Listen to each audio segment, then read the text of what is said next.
Let's talk about the GoPro Hero 8.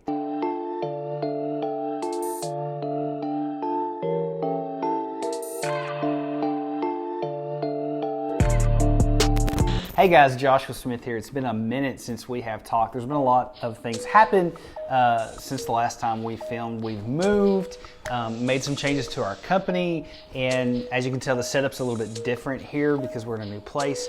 I missed the wood wall, but anyways, let me know what you guys think about this backdrop. In the last video, I talked about having a special guest with me on this video, and that was my wife. But she had a root canal and she's still not feeling real well, so that's why she's MIA. She's not here. Let's talk about this guy, the GoPro Hero 8. So I don't do a lot of technical type reviews. I do real world result type of views, and I have not had this thing very long, and I generally like to wait a month or so before I do a review on a product. It's just been a while since we've done anything. So this is gonna be some quick thoughts about what I think about the GoPro Hero 8 and who it's for.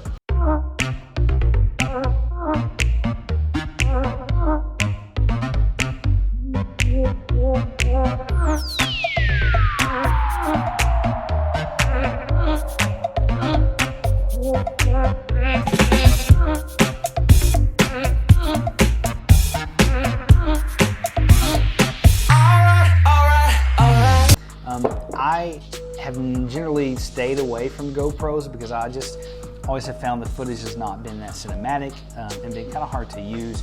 I picked up the GoPro Hero 7 and when it first came out and really liked that thing. The biggest thing was because of the stabilization. It was almost like having a gimbal, and you guys have seen me talk about that before. I like gimbals, they have a place, but I don't like the setup time and all those things. It just kind of slows you down. So that was my main reason I'm picking one of these things up. And at the time we had a client that had a lot of water products that we were shooting, and it just kind of made sense. So it's perfect for that. This guy right here, they say, has got better stabilization than the GoPro Hero 7. I've played with it for a while now, for about a week, and I have to say that it does have just a little bit better stabilization than the GoPro Hero 7. But is it worth the extra money? I really don't think so. I got this thing for $299 because it was a Father's Day special. I think the GoPro Hero 7 is $220, something around there.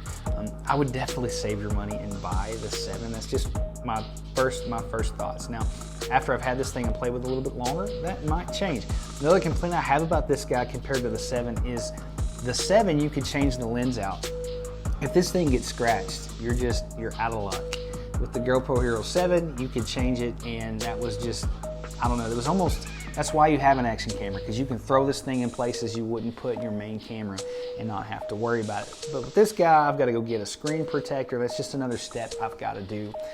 So that's another thing I do not like about it. That's pretty much it. Everything else I really like. You have to shoot with good lighting with this thing, or you're not going to be able to use the footage.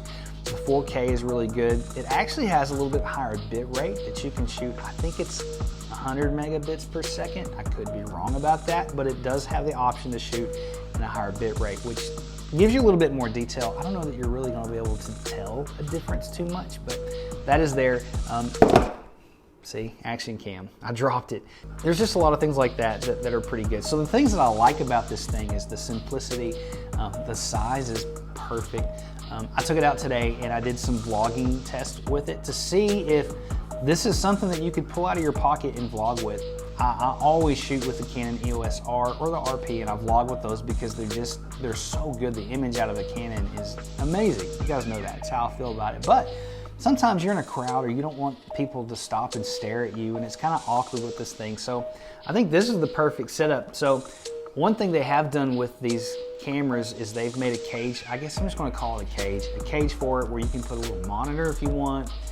I think even lighting and a microphone. And the problem I see with that is it kind of defeats the purpose of just the simplicity of this guy. So I took it right out of my pocket, internal microphone, and just shot with it. Let's see what the footage looks like. All right, guys. I am on the GoPro Hero 8, 24 frames per second at 4K. I have my shutter speed set at 1/48 of a second. I've got on the flat color profile. I'm using the mic straight off the GoPro. So see how this thing works. I know the stabilization of this thing is really crazy. I'm curious to see how it looks. hopefully I can match it up with the rest of my footage, and maybe this might be a good alternative to vlog with if I don't want to break out my big camera rig and get looked at. So this is kind of an inconspicuous type of a setup that you could use. So I'm not sure if it's gonna be washed out. The only thing I don't like is I can't see myself, so I don't know what the footage is looking like, but hopefully it works out. So let's see. Not bad. I think this is definitely usable. Something that you can really vlog with in those types of situations. Obviously, I'd still pick the Canon over this guy, but in certain situations, I could really see how you could use this. I probably would pick up the GoPro Hero 7 versus the 8. I don't think there's that much of a difference for the money. One thing I do really like about it is instead of having to have a cage on the GoPro all the time, it's got these little feet that pop out. That makes it really handy if I just want to whip that out, put it on a whatever kind of mount system I've got, and it's just right there. They seem pretty sturdy. These things look pretty tough. I'd say the only downfall is that little lens. One more thing I really like about it is the fact this little door on the side. The GoPro Hero 7, it was a pain to pull or open that up. It was in a different spot, and it was really a pain to get off. This, you just pop down, lift it up. You can even pop it off if you want to, and so it's really easy. You got all of your stuff there, your card, your battery, the charging port, it's just all right there. So I really like that, and so far so good. Let me know what you guys think about this review if you'd like to see more stuff like this, but in the future I'm probably going to do a more in-depth review of this guy. So hope you all are doing well, and we will see you in the next video. Peace.